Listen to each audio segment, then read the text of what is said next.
నమస్కారం అండి. This is you.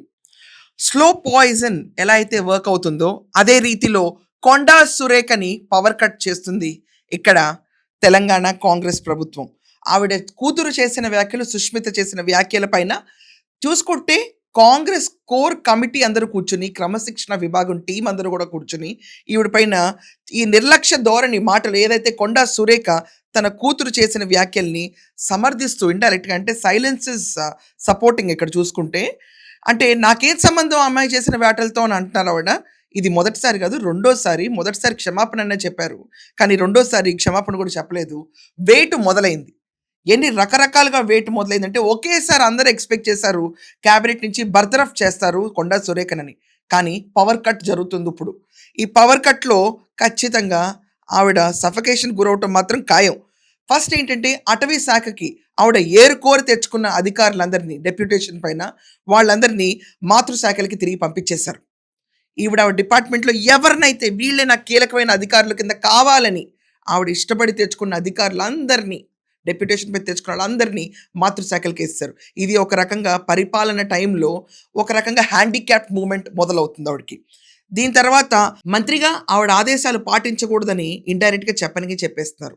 అంటే ఆవిడ ఉన్నా కూడా ఇంకా she is just nothing but a dummy minister, powerless minister. అధికారులు లేరు, ఆవిడ మాట వినేవాళ్ళు లేరు. ఇది కాకుండా ఆవిడ మాజీ ఓఎస్డీ మనం చూసుకుంటే సుమంత్ శెట్టి సెటిల్మెంట్స్ అన్నీ బయటకు ఇప్పుడే తీస్తున్నారు. 3 అరెస్టుల దాకా జరుగుతున్నాయి, కొనసాగుతూ ఉన్నాయి. ఇది వేటు కంటే చాలా దారుణమైంది. పవర్ కట్ పాలిటిక్స్ నడుస్తుంది ఇప్పుడు తెలంగాణలో. ముఖ్యమంత్రిని ఏది పడితే అది అనొచ్చు అన్న తర్వాత ఆవిడ వేచి ఉండాల్సింది. అంటే సీఎం వచ్చేదాకా వెయిట్ చేసి ఆయనకెళ్ళి ఒక ఎక్స్‌ప్లనేషన్ చెప్పి క్షమాపణ చెప్పుంటే అయిపోయేది. క్రమశిక్షణ విభాగం అలాగే టీపీసీసీ ప్రెసిడెంట్ వాళ్ళు వివరణ కోరగా ఆవిడ ఇచ్చిన ఒక లేఖ జనాలెవరూ హర్షించలేదు. ఏమని ఇచ్చారంటే నాకు సంబంధం లేదు అని. అది కాకుండా నేను నేరుగా సీఎం గారితోనే తేల్చుకుంటానన్న వర్డ్ తర్వాత ఎక్కడన్నా మార్పు వస్తుందేమో అని ఎక్స్‌పెక్ట్ చేశారు. కానీ అది అంతా వదిలేసి ఆవిడ మల్లికార్జున ఖర్గేని కలిశారు. మల్లికార్జున ఖర్గేని కలిసినా కూడా అపాయింట్మెంట్ అంటే ఒక 30 మినిట్స్ సాగుతుంది అనుకునే అపాయింట్మెంట్ కేవలం 12 నిమిషాలు క్లుప్తంగా క్లోజ్ అయిపోయింది. అక్కడ డిసిప్లినరీ కమిటీ మీటింగ్ ఏది డిసైడ్ చేస్తే అదే ఫాలో అవ్వాలి అండ్ సీఎం పైన ఇలాంటి వ్యాఖ్యల్ని ఖండించారు మల్లికార్జున ఖర్గే. నిన్న రేవంత్ రెడ్డి గారు ప్రెస్ మీట్ పెట్టినప్పుడు అందరూ అనుకున్నారు కొండా సురేఖ గురించి ప్రస్తావన వస్తుందని. కానీ ఆ ప్రెస్ మీట్ మాత్రం కొండా సురేఖ గురించి ఉండదని క్లియర్గా ప్రెస్ మీట్ ముందే ఇంటిమేషన్ ఇచ్చారు.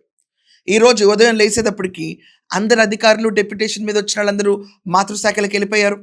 ఈవిడ ఆదేశాలు పాటించకూడదని సైలెంట్‌గా ఆర్డర్స్ వెళ్ళిపోయినాయి. ఇదే కాకుండా మనం చూసుకుంటే ఈ సుమంత్ శెట్టిది గడిచిన 2 రోజుల నుంచి చూస్తూనే ఉన్నాం. మాజీ ఓఎస్డీ సెటిల్మెంట్లు, వ్యవహారాలు అన్నిటిపైన కీలకంగా వ్యవహరించడం, 3 అరెస్టులు జరగటం, ఉక్కిరి బిక్కిరి అయిపోవటం. ఎప్పుడు కొండా సురేఖని బర్తరఫ్ చేస్తారు? ఇది కాంగ్రెస్‌లో ప్రతి ఒక్కళ్ళకి మదిలో మెలుగుతున్న ప్రశ్న. ఇక్కడ కాంగ్రెస్ కోర్ కమిటీయే కాదు, ఎమ్మెల్యేలు, మంత్రులు, ఆఖరికి మనం చూసుకుంటే డిప్యూటీ సీఎం అవనండి, ఉత్తమ్ రెడ్డి, ప్రతి ఒక్కళ్ళు కీలక నేతలు ఈవిడ వ్యవహార శైలి పైన గుస్సాగా ఉన్నారు. రేవంత్ రెడ్డి గారు ఆయన సోలో డెసిషన్ తీసుకోరు. కమిటీ ఏది చెప్తే అదే ఫాలో అవుతారు. So maybe in a day or 2 maximum span of 4-5 days Konda Surekha క్యాబినెట్లో ఇక లేరు అన్న వార్తలు ఖచ్చితంగా వస్తాయి. ఇది మొదటి ఏటు పవర్ కట్ అనేది. పవర్ కట్ పాలిటిక్స్ మొదలైతే పర్సన్ ఎగ్జిక్యూషన్ అంటే ఆవిడ్ని తీసేయటం అన్నది ఖచ్చితంగా ఎక్కువ రోజులు పట్టదు. ఇంకా వినికిడి వార్తలు ఏంటంటే కొండా సుష్మిత ఆ అమ్మాయి జనసేనలోకి వెళ్ళిపోదాం, అక్కడ మాటామంతి జరుపుతున్నారన్న వార్తలు వినిపిస్తున్నాయి. కొంతమంది అయితే సురేఖ గారిని బీజేపీలోకి రా అని పిలుస్తున్నట్టు అరుణ గారి ఫోటో పెట్టి నడుపుతున్నారు. మరి చూడాలి ఎట్టి చెట్టు పరిణమిస్తుందో. మీ అందరి అభిప్రాయం ఏంటి దీని గురించి ఖచ్చితంగా రాయండి. That's all for now. Thank you.